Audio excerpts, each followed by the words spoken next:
You're listening to the Comic Crusaders Podcast. I am your host, Al Mega, CEO of Comic Crusaders and Undercover Capes.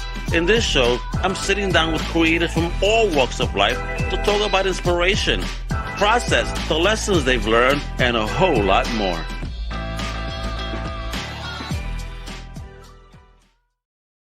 Wepa! What up, mi gente? It's your boy, Al Mega. Welcome to a brand new Comic Crusaders Podcast. Today, we have an amazing guest. I met this kid at Big Apple Comic Con. His talent impressed me. The story impressed me. He is an up-and-coming artist over here. He about to take game over with this. This is just the beginning. This is only his first, but he smashed it. We're going to see samples of it all. Let me introduce the young buck himself, Mr. Abelard Alexis. Wepa, brother. How you doing? What an introduction, man. Thank you.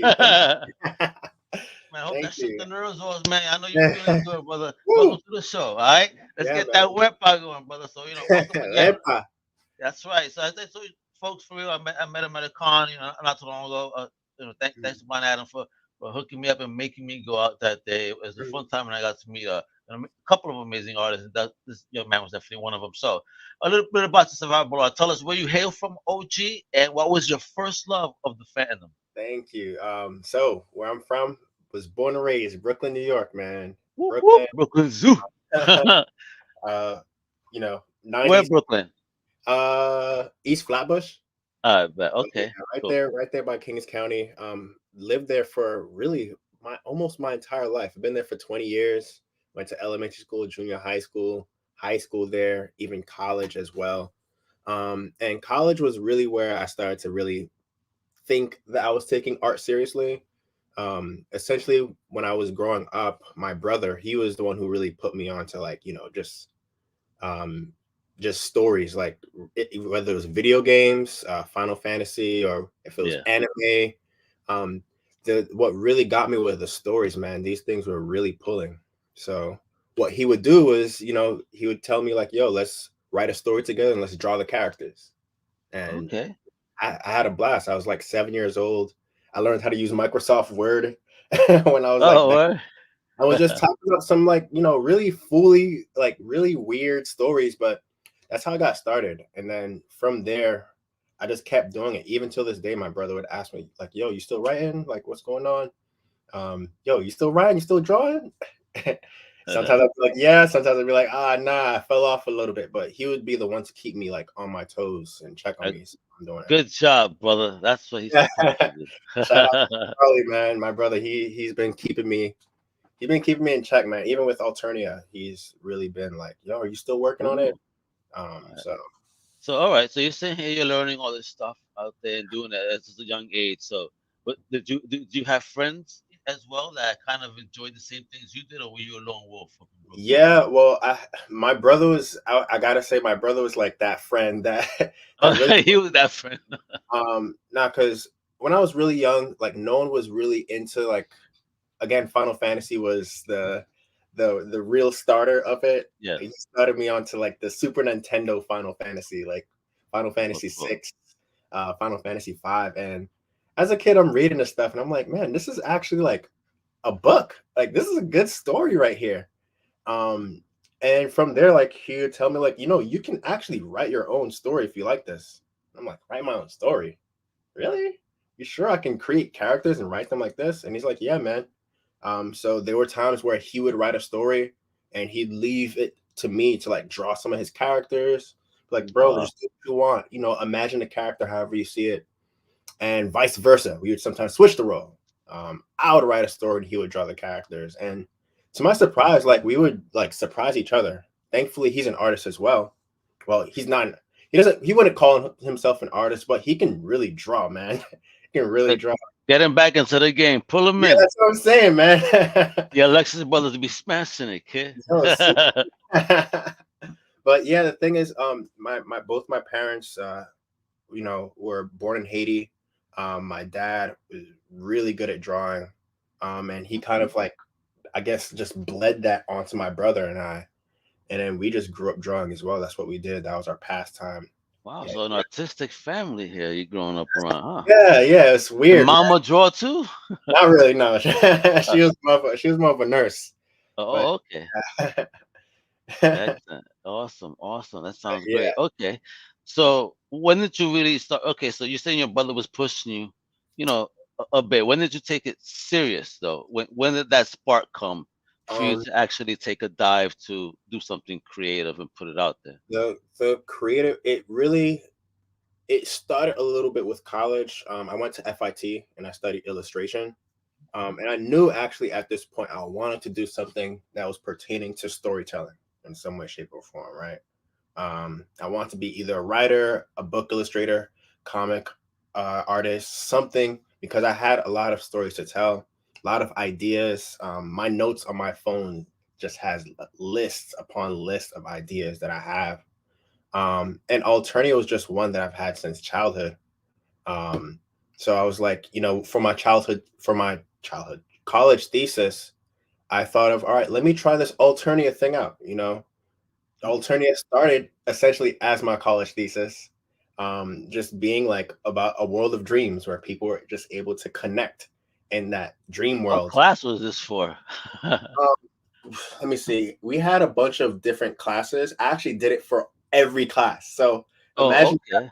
5 art classes. I did it something Alternia related for every class. Oh, Thankfully, I wow. had all the same classmates. So a lot of kids were able to see like, whoa, this The kid's got story like developed. a whole world going on here. But that helped me make the building blocks for what Alternia is today, because Cool. that's not what it is now, but it really started the idea. That's the Yeah, foundation. yeah, exactly.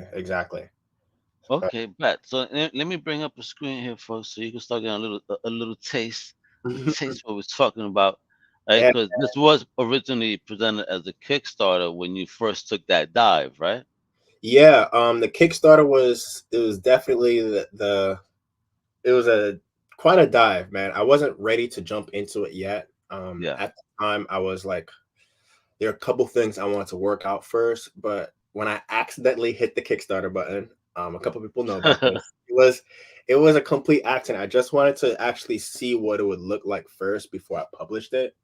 But Oh I hit the no. publish button and it was like, all right, no coming back Ah, now. No, you can't.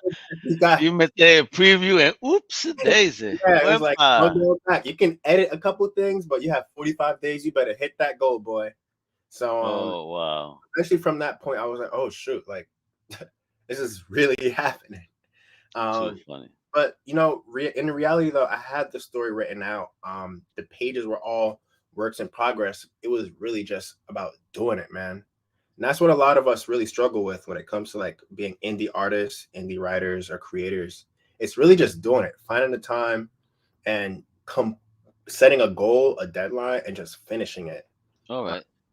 So you yeah, set these goals. So, all right. So now, okay. So let's talk about this then, because here you're a young creator. So and you're and you're stepping into the game in a whole different world now, obviously, as compared yeah, to the old school cats. yeah. There's a lot more advantages that you have as opposed to the old school cats. So, what lessons did you research and take any lessons from the old school and said, okay, this is not what I'm going to do, and apply this to what I'm doing here, to succeed, because it looks like your first Kickstarter succeeded, right? Yeah, yeah. Yes. Thank you. I really feel like I was super fortunate, man. I gotta thank like, my friends, my supporters, God, I gotta thank a lot of people for this because I could have easily missed the goal this time around, but I think what really helped was the amount of time between starting this project and when I actually, set out to do the Kickstarter. It was 2017 when I graduated college and did the thesis. So people knew Alternia was something that was brewing. And over time, it's that word of mouth, the contact with people that you have at like conventions, like talking to people like, yeah, this is something I'm working on. It's still in the works, not coming out yet, but stay tuned. It's gonna come eventually. Excellent. And I was very fortunate enough to, have people in my corner to really push me to say like, yo, are you done with this yet, bro? Been taking a long time. Are you still working on this, man? Okay, So that's great. See, having a village around you that actually cares is yeah, important. Yeah. As far as research goes, I did do a lot of research pertaining to like how to make a Kickstarter successful. Of course, there were a lot of errors along the way. Of course, kicking the button when I'm not ready. But also it was just like when I started, I wasn't exactly sure how I was gonna get these comics to these people. It was more like the excitement of like, oh right, I'm gonna do this now. But how am I gonna get the comics out to these people? Who am I gonna print these Mm, comics with? And I was just, had lists of like publishers, printers that I wanted to use. Um, at this point now, I had to decide how many pages I wanted it to be. I settled with 40, but I wasn't sure. Of course, now at this point, I have to think about like, comics are typically multiples of four. You can't mm-hmm. do like 33. You can't do 22 or anything like that. They had to be multiple of four. So in the beginning, I was thinking like 32 pages. But Okay. when I initially finished the comic, I was going over that. And I didn't want to turn it into something where like I end it abruptly or I have to cut some pages out. It's a short story. It's a prelude, Yeah. so, and I didn't want it to be too short. And I wanted to give people what they paid for. So 40 pages was it, man. I thought like, give them some art in the end, a little personal notes, a glossary page. You get a variant cover. And of course, I know for next time all the other things I can do now, but I can gladly tell myself and other people that, man, I did this. My first comic. Yeah. This is the first of many. Congrats. Thank you for sure. So so who's this? Is this the main? This is the main protagonist, correct? This is the main character, Malachi. He's our superhero complex guy, trying to save the people he loves. But unfortunately, throughout the story, I think we spoke about this. It's really a story about grief and, just learning to, move on through the world, holding on to living with grief. Unfortunately, 2 years ago, I lost my mom to Oh, cancer, and it brought with it a couple of different lessons. I was working on this comic while that happened, and I had to put it on pause. But one thing I really learned at that point was that, grief doesn't go away. You learn to live with it. So this character Malachi is, the lens that we follow in this particular chapter. But we're gonna meet other children in later issues that also have gone through the same level of grief that he has with this catastrophe that okay. happened. So, of course, right now we're only following Malachi, but we're going to have other characters who are experiencing deep regret. We follow Malachi, who has that big guilt. Guilt is like, one of his biggest troubles. Some experience rage, anger. These are all part of the grieving process. And, as a result of that is where Alternia, the dream world, comes in, which is supposed to be like that escape route where they're able to Mm, help deal with the grief. Of course, they don't see that. These are all children.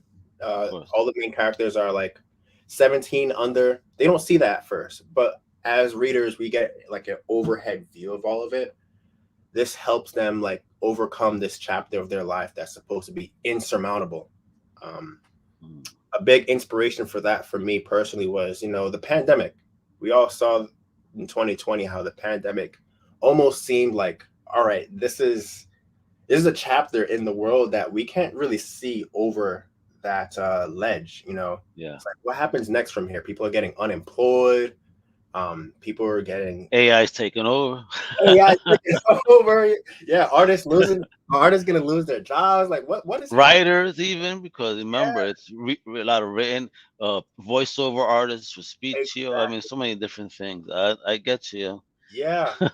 So with this alternative is supposed to be just asking that question, like, these kids are asking themselves, like, what happens next now? We've lost, a lot of us have lost both of our parents, we've lost someone, our siblings. What happens next at this point? And the answer to that is Alternia, the dream world. So there we go. Yeah, and talk to me about alternative. You have a glossary, and you indicated in here that that you are going to be putting in a glossary because probably you're going Yes. to be throwing a lot of slang of the future in here. So yeah, the glossary is supposed to be just to assist with like the different slang, as you mentioned, that we're gonna be throwing at you guys with the story. There's gonna be a world. Cerulean is just one of the nations that's gonna be on the planet of Gaia. And Gaia essentially is kind of like us, like Earth, but Gaia is also their deity as well that they worship. So the reason why I'm including the glossary is really just for a smooth read. Um, you can go through reading the comic and be like, I don't know what this means. But when you get to the end, you'll be like, oh, okay, Yeah. that's why. Okay, that makes Yeah. sense. Yeah. For me, it was for that next one though. Was it the progenitors? Yeah, the Them. progenitors. Yeah. Yeah, when they call them a progen, what the hell are you talking about? And I was like, oh, cool, there you go. I was pleasantly surprised at the end when I saw this. Oh, that's just fire. All right. Yeah. And I got this idea from mostly reading like a bunch of like fantasy novels where they kind of like include in the back of the book whether it's like a map. I thought of Mhm. doing that, but I was like, not yet, not yet. I'm gonna Yeah. slow down a little bit. But they usually have like a map, sometimes a glossary, pictures of the characters and stuff like that. Include fan art. These are ideas that came to me while doing research Okay. on how to make this happen. Like, what can I include? Like, what extracurricular things can I add to the comic to make it, you know, worthwhile? People want a story, but they also want something to like, keep their eyes on it. So yeah. So since you just said you had to control yourself, so not let me speculate, but you're saying that you're gonna build a lot larger world here. We're gonna see all the different levels here because how Gaia is explained here. It Hmm. seems that there's a whole lot of many ways that you could go with this. Yeah. I've already written like the first issue. It's already written out. I'm really going through like drafts. My process for writing is typically like just throwing everything down that's in my head and then just starting like a process of elimination. Thankfully, I was able to work with my editor, Whisper. She kind of helps me with that process of like keeping me on the theme of the story. Once I start getting too far off, there's sometimes where she's like, okay, this may not work, try again, or this may not work, keep this instead. So yeah. There are a lot of things that I was going to do, but I was like, oh, slow down. But this is So supposed to be a bigger story for sure, for yeah, sure. I definitely want to know because with the progenitors, for example, that believing that they were the one that started the guys. So are we gonna dive in at any point? Are you thinking into that history and moment of their tie-in?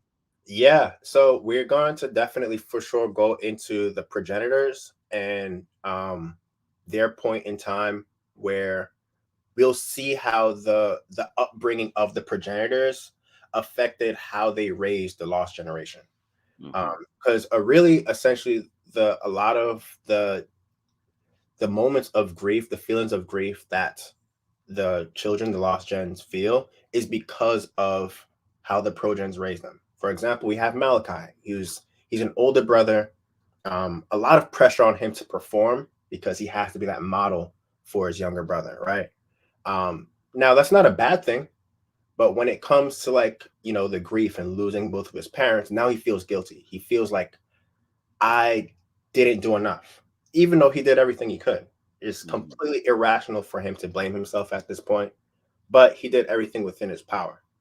And that's what grief does. A lot of like mental health issues that we have, it really manipulates what happens up here in your brain. So Yeah, yeah. man. Cause I want further explanation on this right here. Hold on, let me add that. There you go, on that image. Jeez, technology, folks.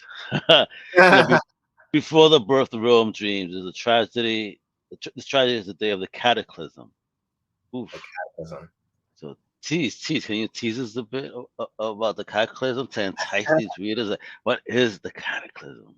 Yeah, the cataclysm is pretty much essentially what happened in the first issue. Malachi sees a bit of like a vision. He has a bit of like a premonition of what's to come. and the cataclysm is what essentially decimates most of the world's population. That includes, like, you know, siblings, their parents. A lot of their parents go, and unfortunately, at this point, these children are forced to deal with this new chapter in their lives where, like, okay, I'm forced to move on without said person.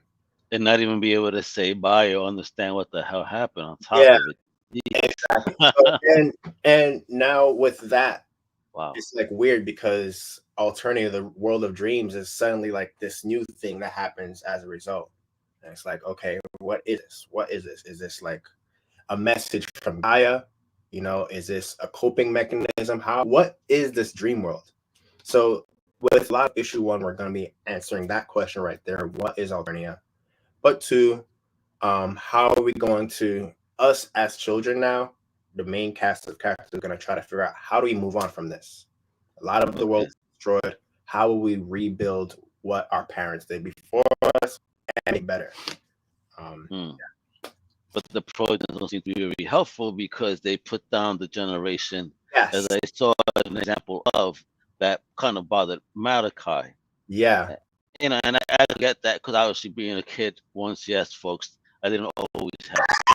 I was a kid, and you know, I don't understand and know those moments of someone putting you down, and you know, even though it shouldn't get to you, I do think about it, like, you know, and it eats you a little bit. Yeah, and a real moment in the book. Good job capturing that. It's something that I know personally I can relate to. I may not be your age, right? You know, I'm 27, but like I was a kid once, and I remember the feeling of like people telling me like artists don't make a lot of money. You can't. What are you gonna do being an artist these days? Are you gonna be able to encouraging you, right? Immediately, it's about the money. Jesus Christ. Immediately, like once I say like, oh, I want to be like an illustrator, you know, I want to tell a story. It's like, what? What about retirement? What about this? You know, so many questions to completely decimate, destroy your dreams. Because people are not meant to celebrate the art that way. The old school wasn't taught to celebrate the arts. Yeah. To them, the arts, you're coming from the Caribbean, you know, in Puerto Rico, they don't celebrate comic book art, for example. To them, that's not art. That's muñequito, cartoons. You know, that's not real art. Come on. I mean, a lot of them are trying to teach. The younger generation are teaching. Hopefully, the older, like, please appreciate. Yeah, I think it's up to us now to show, like, you know, there's a lot of, I think you kind of brought this up earlier. The industry has changed so much. There's a lot of resources that we can take advantage of now. Like Kickstarter was not a thing years ago. I wouldn't be able to do this. You know, I would not be able to do this without where we are. The internet, conventions, just getting the word out. Kind of just sitting here on my computer, like. How about that? Let me ask you that. Okay, because again, what was your first convention that you did ever? First convention that I did was, I think it was ChemFest. It was a New Jersey convention. Okay. Small convention in was it? I think it was Newark, New Jersey. And how did it go as your first table? It was interesting because, like, at the time I was just selling prints, and of course the word Alternia was literally just like a brainchild. I was just like, yeah, this is Alternia, blah, blah, blah, but it wasn't anything that people can hold on to tangibly, which sucked. I think that's what really drew me to doing Alternia overall, because like I had a lot of art pieces that were of Alternia worlds, but no one had a story to hold on to. It went pretty well. I mean, to my standards, it went pretty well. It was pretty fruitful. But I knew at that point, now sitting next to other creators that had like comics and all that, I was like, okay, I need to do something. I need to create like a story, because, you know, that's what people want. Absolutely. People want a story to hold on to. Like, there was a guy who came to me like, no, you got books? You got books? You got books? I swear to you, he said that like 3 times. I'm like, I don't have anything yet. But he was feeding, son. Yeah, that's what's going on. want some books, man. I was like, There, oh, thank you. Right there, your Ferber says good stuff. thank you, thank Yeah, you. and that's Chris Crash right there with the big weapon for you. Oh Yeah, man, it's great. So, well, what did it feel like though when you actually took your first book to a shop? I mean, to a convention, it and, felt. and and get that first sale. Was Uh, it an easy sale? Did you have to convince? Did somebody just say, just like homie, where the books? Where the books? so what the first sale? It wasn't particularly easy. It wasn't hard either. Of course, like the whole idea of it, like it's a dream world, surrounded around grief. I remember I told you that people are really drawn to like you know. I notice what are the themes of the story, and people always like, oh, once I say grief, it's always like, interesting. Tell me more. Yeah, absolutely. So what's next? So the first couple people that came to the table when I got my sale was at Big Apple Con. That was my first con with the comic. Okay, Um, dope. and they were like, oh, let me see. They opened the book and immediately they land on this page right here. Oof, hold on, hold that baby up right there. Look at that. Look at that. Let me take that This off is too. the halfway point in the comic where you Nice. get an illustration of the colors and also the black and white. And that's Yeah. one thing that I really like, really try to push in the comic is like just the blending of those two worlds, the real world of Gaia being in black and white and the dream world being the color. We don't get a lot of like the dream world. That's more of like Malachi's like premonition in this issue, but later on we'll see a lot of like the connection between those two worlds, the dream world and the Gaia world soon. I can't wait because Okay. Ferber was like, "Yo, what's your IG?" But it's right there for you. I make it easy for Eight, everybody, eight kiddo. illustrations with the It's right yeah. there. You don't worry, folks. I got him covered. And check that out. He even has a website. Now, if people visit his website, can they buy stuff on the website? Yes, you can. So Ooh. on my website, you can go to Let's the go visit that website. That's what we're going to yeah, do right now. you can see all my art. Wepa. Boom, Excellent. and go to Alternia comic for sale, the top left, and then bada You bing, just bada got boom. a new follow out of there, bada bing. That's Thank right. you. Thank you. You can see all my artwork, all the projects that I've worked on. Yep. Oh, that one's fire. I like that. Yeah, Uh-huh. Dig it. Morgan. Dig it. And Ooh. these are all prints that Wow. were selling at cons before I jumped into doing Alternia. People were just like hungry for content. Yo. Yo, I need a Look at comic. these images. Thank you. Beautiful. Thank you. What do you use, man? What are your tools, bro? Look at this Um, stuff. I always sketch things out first. And then this guy right here has been my best friend. So trust me, when you're in transit for most of your day, you're like coming home from work and you Yeah. have more work to do. The iPad, I'd whip out the iPad and then just get to work on like some pages, some sketches. So literally here I have all the projects Hold that I'm on. working on. Remove that and get that. All the projects I'm working on literally Jeez. simultaneously. Um, Whoa. Look at that work. Getting working, kid. yeah. What? And I can show you guys some of the this was supposed to be the initial cover Oh, for that's I ooh. made it like a variant, but then I was like, I don't know. So essentially No, I really like the approach, kind of what Kirby used to do, with the hands and yeah, whatnot. yeah, Very, yeah, very yeah. cool. But Very cool. yeah, really I just sketch things out on paper. Everything is like pencil to paper first, and then after that I scan it and go right into it digitally. Um, for in the beginning, I got a lot of flack for working digitally. I remember Uh-huh. being at ChemFest, and there was a old guy that came up to me and was like, "What do you do this in pastels?" I was like, "Oh no, I sketch it out and I work on it digitally." And he's like, "Digital," and he just walked away. Walked away. I was like, "Damn." Hate him much, bro?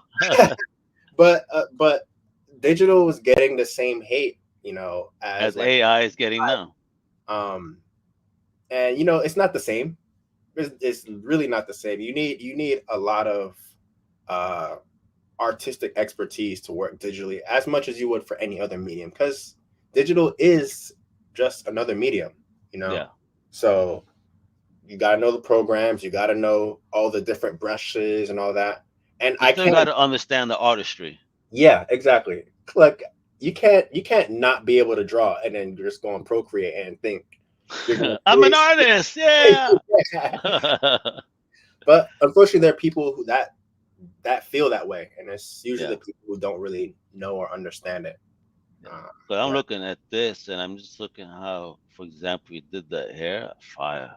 thank you, thank you. That was I a always look at that. I always kind of look at how people draw hair for them. Can they capture some, how can they capture it? And yeah, yo, yeah, and dig that's it. something personally I know, like I've struggled with. When I was in art school, we had models that we would draw, and they were typically not black or colored models. Yeah. I never really had many, like I didn't have a lot of practice drawing like afro or dreads or anything like that. Yeah. We never took any time to really explore afros and how naps look close up. Hmm. So that was something that I kind of had to like explore and kind of learn how to do on my own time, really. So And who is this young lady that we're looking at here? Well, these. this is Oh, a children's book. So shout out to uh someone that I've worked with, Nafisa. This is a children's book about a girl who doesn't like school.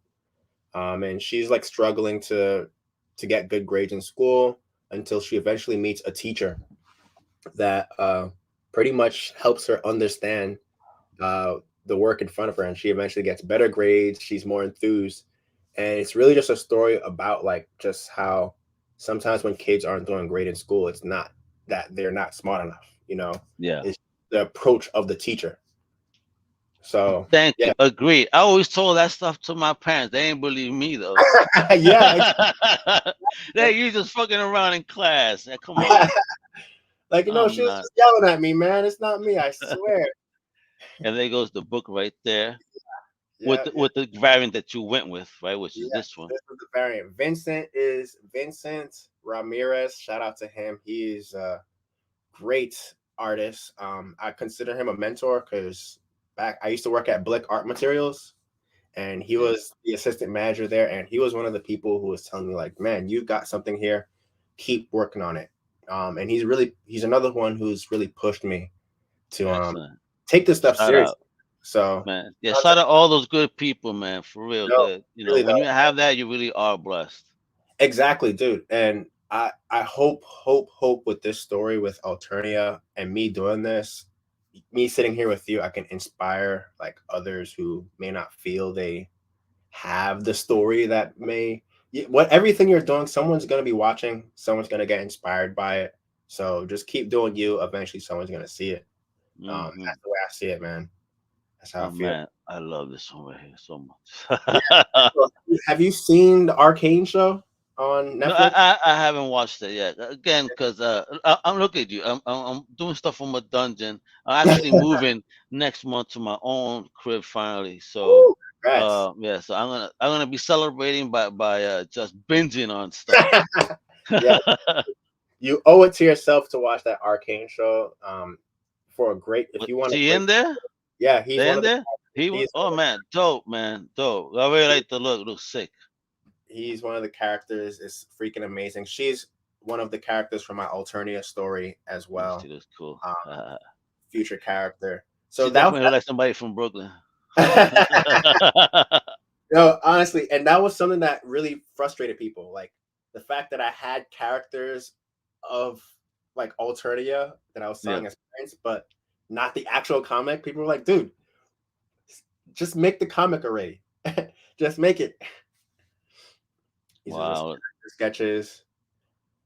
You hear the sketches, folks, that he uses to then digitize, right?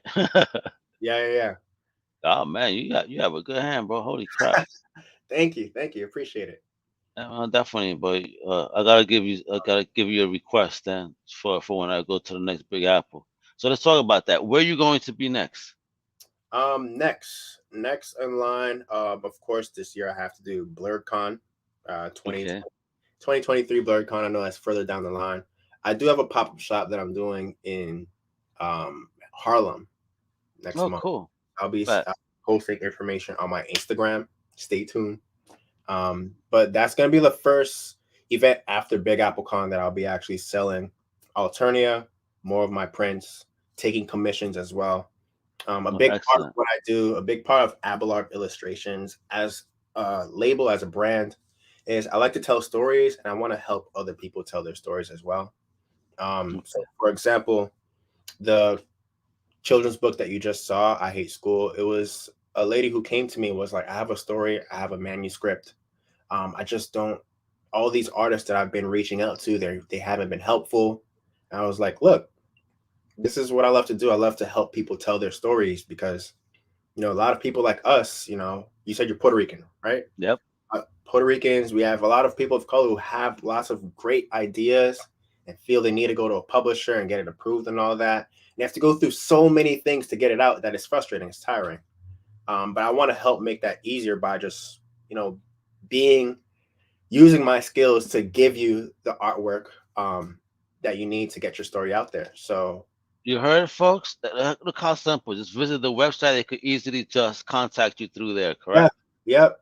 My contact is there. My email is there. You can reach out if you want to do.